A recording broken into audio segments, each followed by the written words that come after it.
you said a lot of wonderful things about China, and surely they're doing a lot of things right.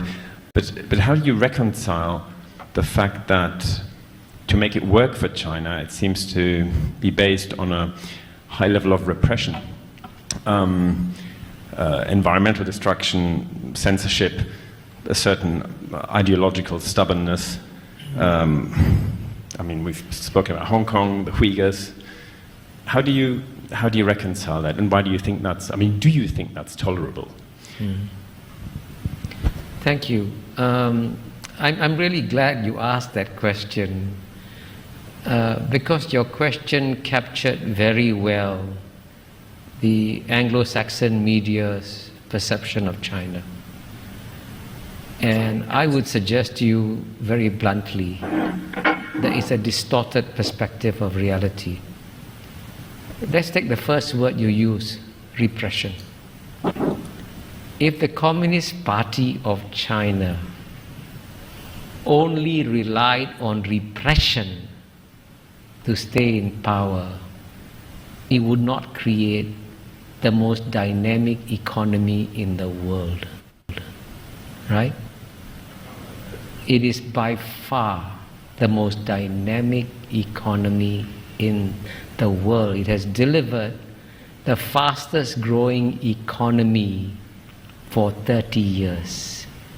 And it has done this by educating the Chinese people to a level and extent that the Chinese people have never been educated ever before. And you say it's repression. You obviously are taking the old Cold War mindset. I was in Moscow in 1976, and I saw repression in Moscow.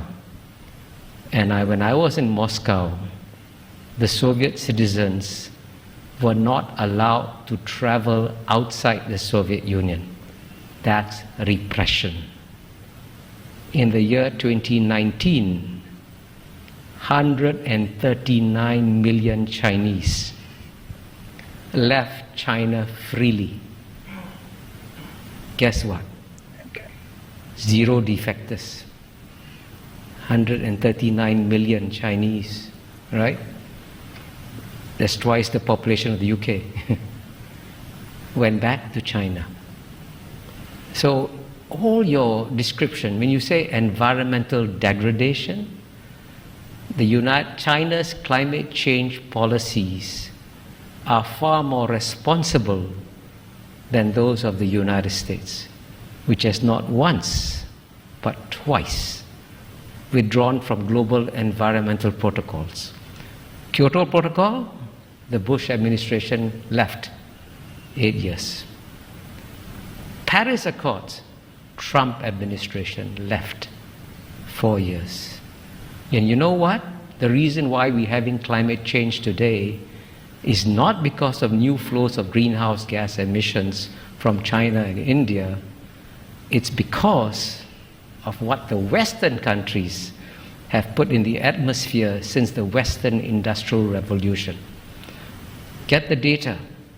The single largest contributor, cumulatively, right, is number 1, United States, number 2, Europe, number 3, China. Right? And the West wants China to pay an economic price for the current flows, but the West doesn't want to pay an economic price for what it put in the atmosphere. You want to deprive the Indians of electricity when the United States could just, by the way, if the United States could impose $1 a gallon tax, that would save the world. Cut down gasoline consumption, raise money for investment in green technology. Simple solutions. And by contrast, the largest reforestation program in the world is carried out by China. It has already reforested an area the size of Belgium or bigger, right?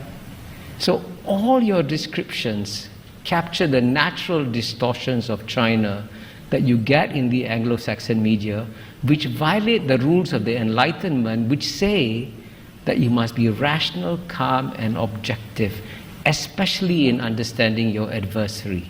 And if the Chinese were as stupid and as incompetent as you describe them to be, don't worry about them. But I can assure you, you are now dealing with a far more intelligent and rational actor that doesn't fit any of the Anglo-Saxon categories that you applied to them. Please forgive my bluntness.